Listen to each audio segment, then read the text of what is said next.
오늘 아침에는 믿음의 조상이란 아브람과 그의 조카 롯이 가나안 생활에 얽힌 얘기를 같이 나누도록 합니다. 들에 양을 치러 갔다 온 종들이의 모습이 아주 심상치 않습니다. 표정이 굳어 있고 아주 기분이 안 좋은 모습입니다. 아브람은 또 그 문제인가 생각을 하고 종들을 불렀습니다. 이보게 무슨 일인데 또 그렇게 표정이 안 좋은가? 왜 무슨 일이 있었어? 그렇게 물으니까 종들은 아브람에게 다가와서 주인님, 이게 한두 번이 아닙니다. 우리가 양 치려고 아침에 일찍 일어나가지고 들판에 가서 양을 풀어놓고 좀 있으면 주인님의 조카 롯의 목자들도 양을 데리고 와서 우리 양들 옆에 막 풀어놓습니다. 그리고 이제 풀이 이제 작은 곳에서 많은 곳으로 이렇게 양떼를 먹이 가는데 그곳으로 막 앞질러 가서 자기 양떼들을 이끌고 가서 그곳에 풀어놓습니다. 우리 양떼들이 가까이 가면 막대기로 쳐서 오지 못하게 합니다. 주인님 말씀대로 사이좋게 양을 치라고 그 당부대로 우리가 참 사이좋게 하려고 했는데 이들은 막무가내입니다. 게다가 가나안 사람들 목자들 또 브리스 목자들이 함께 와서 이 좁은 곳에서 양을 치려고 하니까 참 힘들고 난감한 일입니다. 아브람은 종들의 얘기를 들으면서 마음속에 고민이 짙어 왔어요. 이게 어제 오늘 일도 아니고 이 아이성은 지역이 작은 곳입니다. 그리고 이곳에 이제 이 목축업을 하는데 한정되어 있고 그러다 보니까 좋은 초지를 차지하기 위해서 서로 이제 먼저 가려고 경쟁하고 또 다투고 그러다 보니까 분쟁이 계속 더해지는 거예요.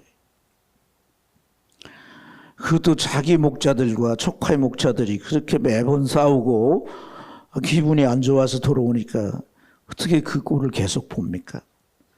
사실 이제 이 조카 롯은 아들과 같은 존재입니다.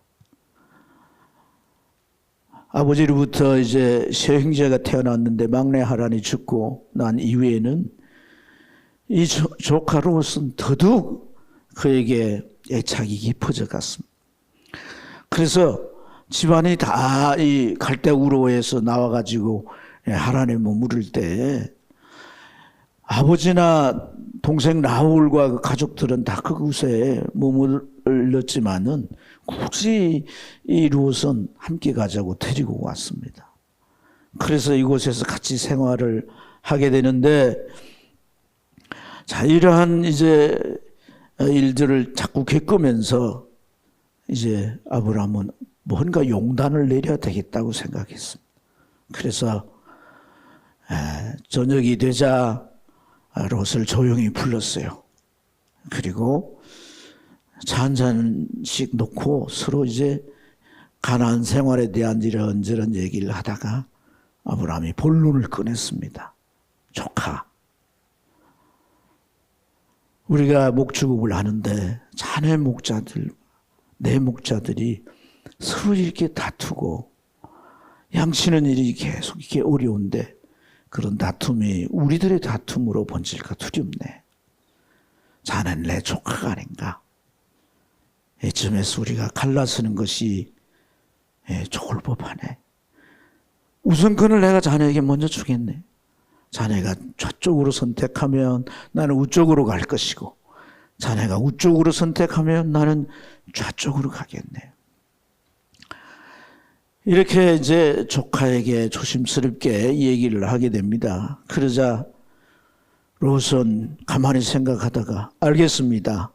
그리고 눈을 들어서 저 아래 요단들을 바라보고는 저는 저것을 선택하겠습니다. 해서 이제 이 아브람과 롯이 각각 나누어져서 살게 되었습니다. 오늘 이 얘기 가운데는 아브라함이 이 분쟁에 대한 그의 태도, 분쟁을 해결하는데 어떤 이제 마음가짐과 어떤 선택을 하며 갔는가 하는 것을 우리는 살펴볼 수가 있습니다. 사람이 함께 살고 그 일에 같이 이제 다투다 보고 경쟁하다 보면 갈등이 일어나게 되는 줄로 믿습니다. 이런 갈등을 어떻게 이제 대처하고 어떤 선택으로 이것을 해결해 가느냐가 참 중요한 것이에요. 아브라함은 롯과 달리 이 갈등을 방치해 두지 않았습니다. 지역은 좁은데 양떼를 먹이는 그런 이제 목축업자들은 많고 당연히 이제 경쟁하고 분쟁할 수밖에 없죠. 이것을 내버려 두면 어떻게 되겠습니까? 아무리 친족의 사이라도 나중에 아주 극단적인 상태가 되고 아주 최악의 상태로 나누실 수 있는 거죠.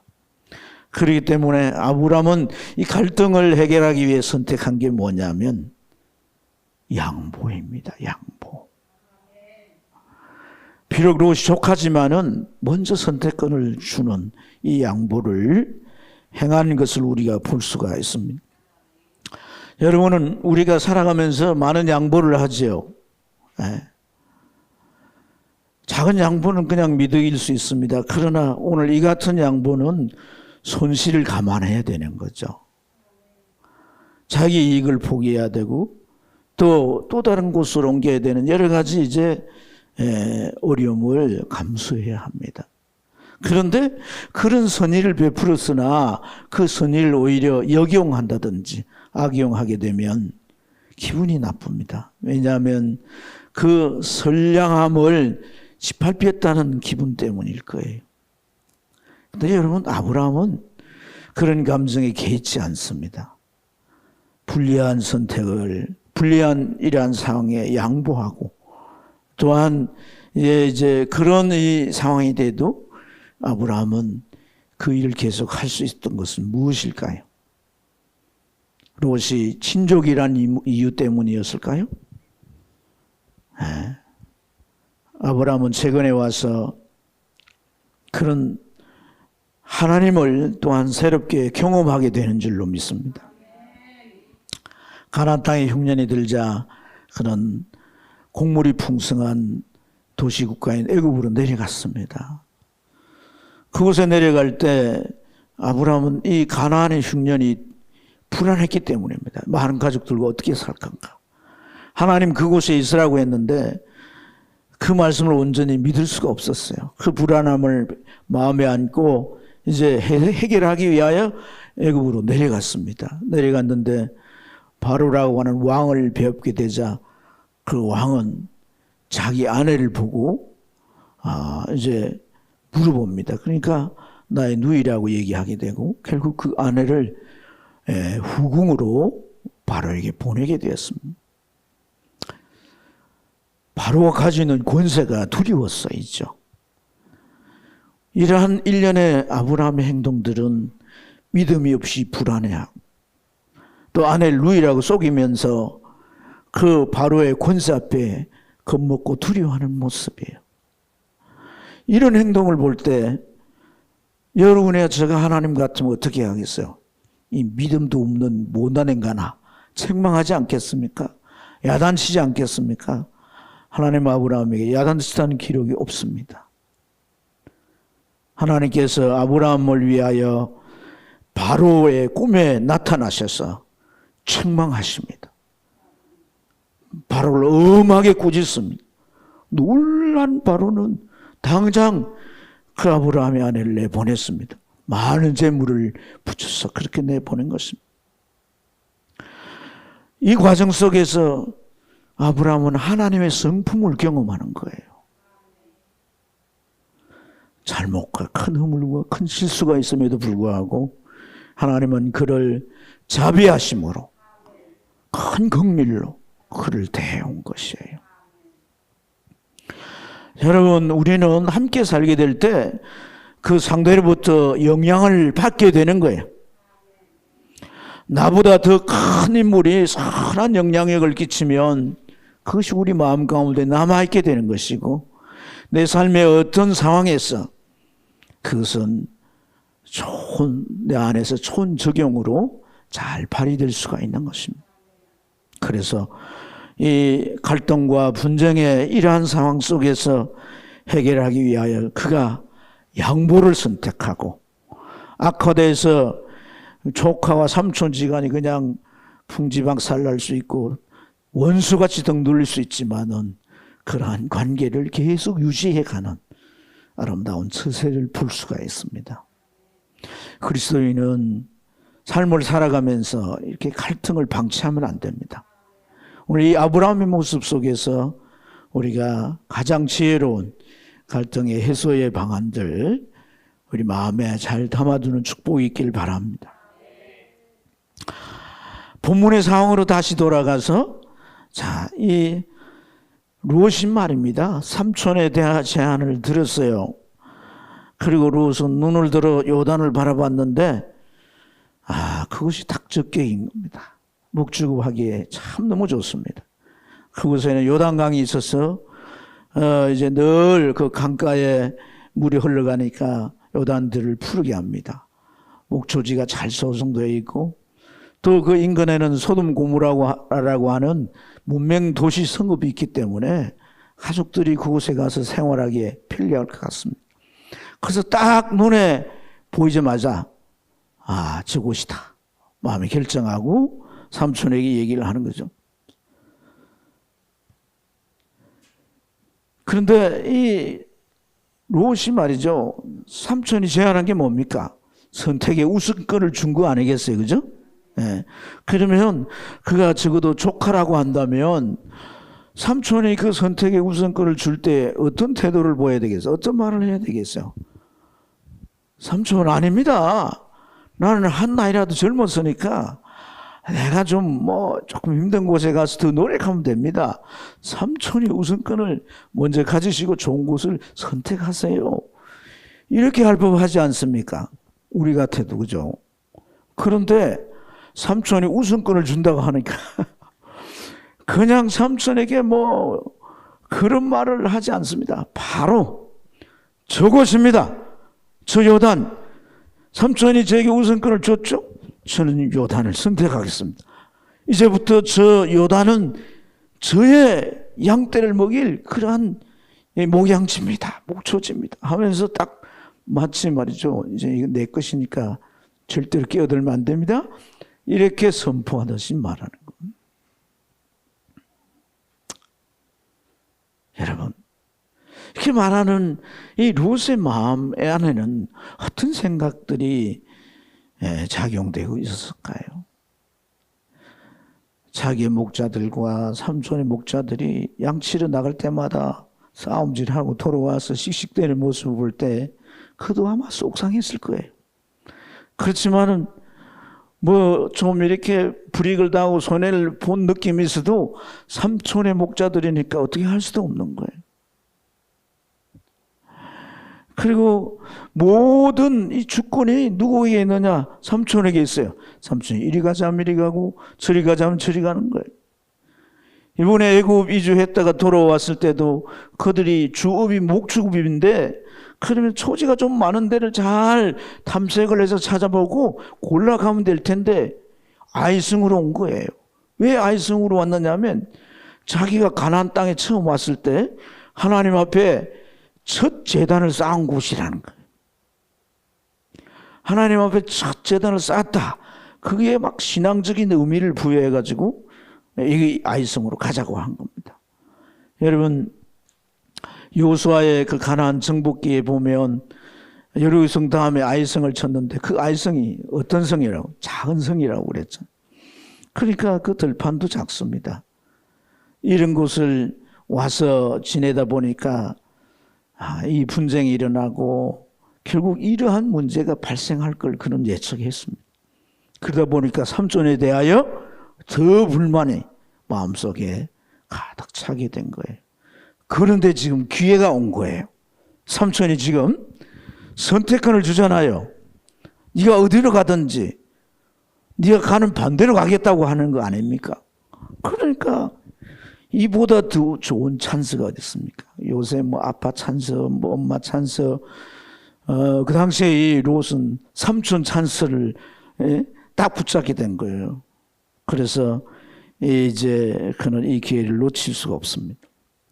아이에서 저 요단까지는 대충 잡아도 거리가 100km 이상 됩니다.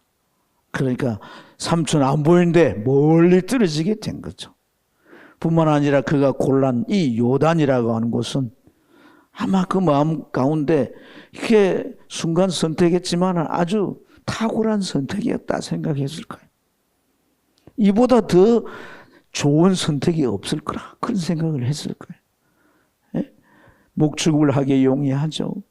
그 옆에는 이제 소돔 고모라가 있으니까 가족들은 그곳에 집을 구해서 살게 하면 문화생활도 하고 좋은 학교도 보내고 얼마나 좋겠습니까?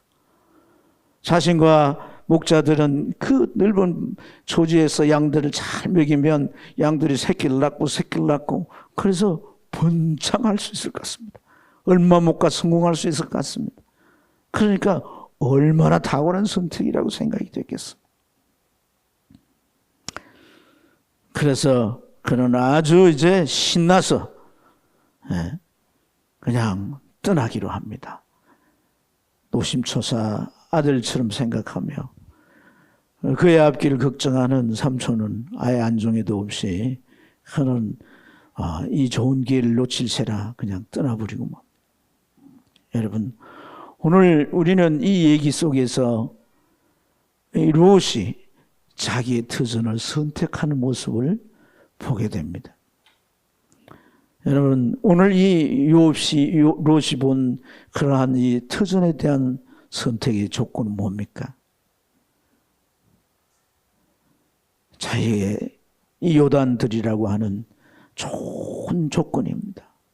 뿐만 아니라 가족들이 살 수 있는 그 도시 성읍들이 계속해서 있기 때문에 그는 앞으로의 그 모든 삶이 점점 더 번성하고 더 풍요로워질 것에 대한 기대죠.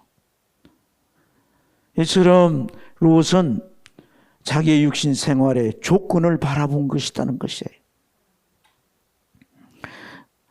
그곳에서 그와 함께 가족들은 문화적인 생활을 하고 이 문명의 편리함을 이용하고 주변의 사람들, 세련된 사람들을 만나면서 이 목축을 오면서 맨날 양의 냄새에 쩌들린 목자들 보고 뭐 보는 늘 보는 가족들. 그러나 이 소돔 고모라에 살고 있는 사람들은 막 때깔이 얼마나 좋겠습니까? 좋은 유명 메이커 옷을 입고 그들이 쓰는 용어도 얼마나 사교적이고 얼마나 고급스러운 용어인지도 모릅니다. 그런 문화에 들어가서 산다라고 하는 것은 참으로 부푼 마음을 갖게 하는 것이죠. 그래서 11절 하반절에 보면 롯은 그 지역의 도시들에 머물면서 그 장막을 옮겨 소돔까지 이르렀더라. 이렇게 말씀합니다. 사랑하는 여러분, 근데 문제가 있습니다. 문제는 뭐냐? 나의 선택은, 우리의 선택은 미래를 보장할 수가 없다는 겁니다. 내가 아무리 최적의 좋은 조건을 보고 그것을 잘 판별해서 선택했다 할지라도 그 선택이 내일을 보장해 주진 못하는 거예요. 아멘입니까? 롯의 눈은 그 풀과 넉넉한 그러한 이제 물이 많은 요단과 이 문명 도시인 소돔 고모라를 보고 마침 말입니다. 보암직하고 먹음직하고 아주 지혜롭게 할 만큼 탐스럽게도 한 나무인지라. 그 실과가 무슨 실과였다고요? 선악과라고 하는. 보자마자 뚝 따먹었듯이 그 머뭇거릴 이유가 없었던 거예요. 하지만 나중에 시간이 지나서 그곳에서 벌어질 일을 상상도 못했어. 조금도 예측할 수 없었다는 겁니다.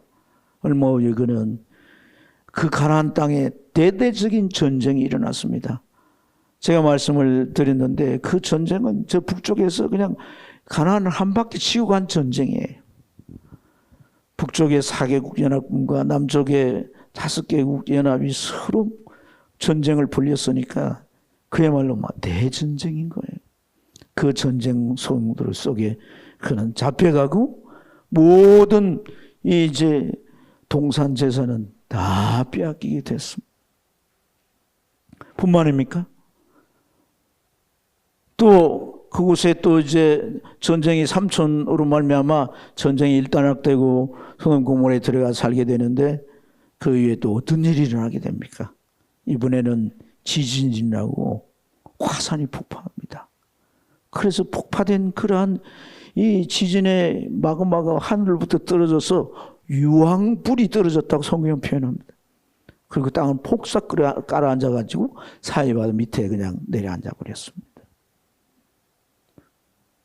천사들이 그들 구하러 왔고 그들의 말을 듣고 피하는데 나중에 그의 아내는 소금 기둥이 되고 두 딸과 함께 저 산속에 피해 있었던 거예요. 입은 옷 외에는 아무것도 가지고 나올 수 없었다는 겁니다. 여러분, 선택에 대해서 우리가 그 결과를 절대로 그 선택의 조건이 보장해 주지 않는다는 걸 말하는 거예요. 그래서 우리는 보이는 이런 눈에 보이는 조건이 선택의 기준이 되어서는 안 된다는 교훈을 얻게 되는 줄 믿습니다. 그러한 선택을 해서 내가 살아가게 되면 이 롯의 인생을 한마디로 뭘로 비유할 수 있겠습니까? 그 삶은 모래 성삭인 겁니다. 쌓아놓으면 이 바다 물결이 와서 싹 휩쓸어버리고 쌓아놓으면 휩쓸어버리고 쌓아놓으면 휩쓸어버리고 그래서 나중에는 그냥 입은 옷에 나와야 되는 아무것도 건질 수 없는 상태가 되고 말았다는 것. 하나님은 우리를 그 삶의 하나하나를 간섭하시고 지도하시며 인도하시는 분이신 거예요. 그렇기 때문에 우리는 크고 작은 일 앞에도 하나님께서 뭘 선택하기를 원하신가를 그 하나님의 마음을 헤아릴 수 있기를 축복합니다. 하나님께서 이 길이다, 이것이다, 네가 이러한 삶을 살기를 원한다라고 우리에게 말씀을 통하여 알려주시는 것을 선택할 때 하나님은 그것에 대해서 책임지십니다. 그 미래를 반드시 보장해 주시는 줄로 믿습니다. 자, 이제 롯이 이제 가족과 함께 요단으로 떠납니다. 아브라함은 그 롯을 이제 떠나보내기 위해서 환송하려고 바깥으로 나왔습니다. 잘 계세요 하면서 이제 떠나는데 그 롯의 일행이 점점 멀어져 갑니다. 먼지만 날리면서 점점 이렇게 멀어져 가는 모습을 보는데 이 아브라함의 마음은 먹먹해지는 겁니다. 점점 가물가물해질 때 그 마음은 허전해 옵니다. 가슴이 아려옵니다. 여러분, 이 아브라함에게 있어서 롯은 어떤 존재입니까? 아들 같은 존재고 때로는 그를 의지했습니다. 아무도 데려오지 않았지만 롯을 데리고 왔잖아요. 유일한 피부친 거예요. 그가 자기를 떠나서 저렇게 멀리 갈 때 그의 마음은 참 잡을 수 없도록 힘든 상태일 거예요. 그때 하나님이 찾아오시는 거예요. 하나님이 아브라함에게 찾아오십니다. 아브라함에게 하나님께서 뭐라고 말씀하시느냐? 아브라함아, 너는 눈을 들어서 너 있는 곳에서 북쪽과 남쪽 그리고 동쪽과 서쪽을 바라보라. 그리고 보이는 땅을 내가 너와 내 자손에게 주리라. 영원히 이르리라. 내가 내 자손을 땅에 티끌같이 많게 하려니 사람이 티끌을 능히 셀 수 있을진데 너희 자손도 그러하리라. 그러면서 또 이렇게 말합니다. 너는 일어나서 그 땅을 종과 행을 두루 다녀보라. 내가 그것을 주리라. 여러분, 이 말씀을 들으면서 무슨 생각이 났어요? 전에도 아브라함에게 약속한 말씀이에요. 더 놀랄 것도 흥미로울 것도 없는 반복된 약속이에요. 이런 약속을 하나님이 왜 하실까? 여러분, 하나님의 이 약속을 자세히 들여다보면 이 속에는 아브라함의 그 아픈 마음을 어루만지시고 조카를 내보낸 그 허전한 마음을 위로하시며 그를 통해 이루실 소망을 그 안에 다시 풀어 넣어 주시는 말씀이에요. 자, 보세요. 우리가 이런 대목을 좀 주의해 볼 필요 있습니다. 내 눈을 들어 동서남북을 보라는 겁니다. 눈만 보는 게 아니라 발로서 종과 행을 걸어가 보라는 겁니다. 그렇지 않습니까? 그러면서 뭐라 발로 밟는 땅을 다 내게 줄 거라는 거예요. 여러분, 지금 아브라함의 슬픔은 뭐에 기인한 겁니까? 땅이 비좁아가지고. 그렇죠? 조카와 같이 있을 수가 없어가지고 맨날 분쟁하니까 나누어 쓴 거 아니겠어요? 근데 하나님 땅을 많이 주신다는 거 아니겠습니까? 할렐루야. 더 이상 분쟁도 안 할 그런 땅을, 그리고 영원히 이르리라. 그렇게 말씀합니다. 이게 그에게 위로가 되는 것이죠. 이제 사랑하는 사람과 이별할 필요도 없이 그 땅에 영구히 살 수 있다면 이보다 더 적절한 약속이 어디 있겠습니까? 아브라함에게 축복이 된 줄 믿습니다. 또 뿐만 아닙니다. 내 자손을 땅에 티끌같이 많게 해주마 그래요. 티끌같이 많게 해주마. 지금 누굴 내보냈다고요? 아들 같은 조카를 내보냈잖아요. 아들도 아직 안 태어났습니다. 한참 걸려야 돼. 그렇게 졸음이 오세요? 한참 걸려야 돼요. 그런데 아들같이 정말 의지하고 바라만 봐도 정말 자기 새끼가 좋은데 그 자식을 지금 내보내고 너무나도 그 허전한 마음에 있을 때 하나님은 자식을 땅에 티끌같이 많게 해주신다는 거예요. 그 마음에 어떤 말씀으로 이 말씀이 들렸을까요? 아브라함아, 내가 네 자손을 주는데 땅이 티끌같이 많을 거야. 근데 그 자식들은 저 너를 등지고 떠나가는 롯과 같지 않아. 세상에 좋은 조건 바라보고 그걸 그냥 쫓아서 삼촌 그냥 등지고 가는 저런 이제 아주 못된 롯과 같지 않아. 너처럼 나를 만나고 나를 경험하면서 내 성품을 갖고 분쟁 속에 갈등 속에서도 서로 양보하고 이해해주고 그 관계를 깨지 않으려고 하고 그렇게 하는 그런 아들, 너와 같은 아들, 그런 아들을 내가 후손으로 주어서 그 땅에 가득 차게 할 거야. 그리고 너와 나와 함께 영원히 살 나라를 이룰 거야. 이런 약속을 하시는 거예요. 그래서 아브라함이 어떻게 했습니까? 헤브론 땅을 갔다고 하지. 하나님 뭐라고 했어요? 종과 형을.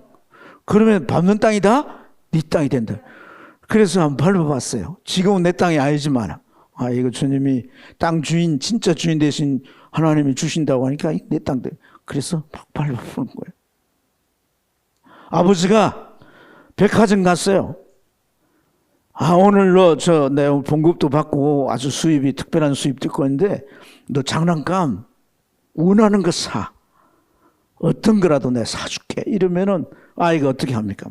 가서 이것도 만져보고 저것도 만져보고 막 만져보는 거. 마치 그런 모습인 거예요. 아브라함은 헤브론을 가서 자기를 축복하시고 먼 미래에 이룰 그 언약, 그 소망을 바라보면서 그걸 이루어 주실 하나님을 제단을 쌓아서 예배한 줄로 믿습니다. 여러분, 현재는 이 과거라는 어제의 선택의 결과라고 합니다. 우리가 태어나고 죽는 그 사이에 뭐가 있느냐? 선택이 있다고 합니다. 그래서 우리는 하루하루 살아가면서 수많은 선택을 하며 살아갑니다. 오늘의 내 인생이나 어떤 내 삶의 결과물들은 그 선택의 연속의 결정체라고 할 수 있습니다. 그것이 우리 운명을 바꿀 수도 있는 겁니다.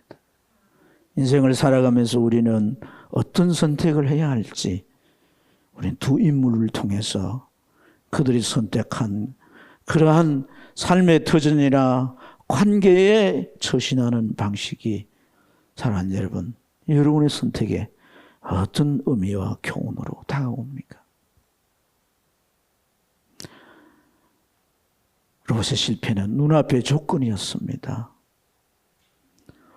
아브라함도 롯과 다를 바 없는 인물이지만은 하나님을 깊이 만나고 그분의 성품, 그분이 주신 말씀의 언약을 붙잡고 그런 가나안 땅에 그대로 머무르게 되는 것을 볼 수 있습니다.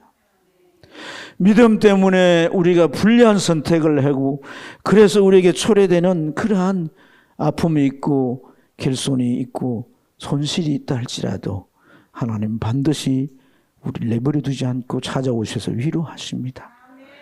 더 큰 소망을 우리에게 우리 가슴에 부어주시고 그걸 바라보게 하시며 낙심하지 않고 나아가도록 우리를 지도하시고 인도하십니다.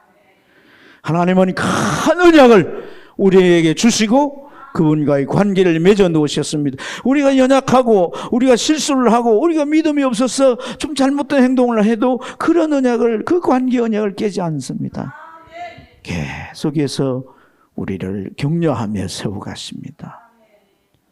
그리고 마침내 저 영원한 나라에서 하나님 닮은 성품을 가진 그 아름다운 사람들이 서로 양보하며 사랑하며 영원히 행복하게 살 나라를 향하여 가게 하시는 거예요. 이러한 소망 가운데 사시길 축복합니다. 기도하겠습니다.